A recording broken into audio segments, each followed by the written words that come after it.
If anyone has ever told you you shouldn't be doing things that other people might confuse for bad behavior because 1 Thessalonians 5:22 says abstain from all appearance of evil, that's a mistranslation and a misinterpretation.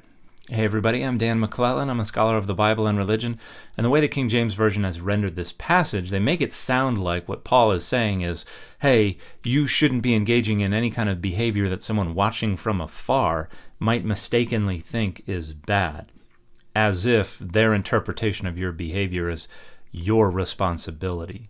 That's not what the text is saying at all. And the Greek word in question, which the King James Version renders appearance, is eidos, which can refer to form and outward appearance, but can also refer to any type, kind, or variety of something. And overwhelmingly, scholars agree that's the sense that is intended. But there are two different ways that we could interpret this.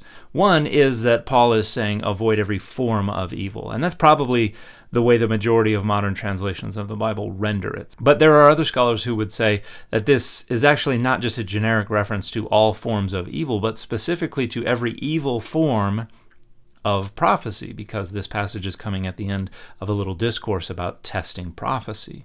Because in verse 20, Paul says not to despise prophecy, and then in 21, he says, but test everything, holding fast to the good. And then verse 22, abstaining from, avoiding, letting go of every evil form.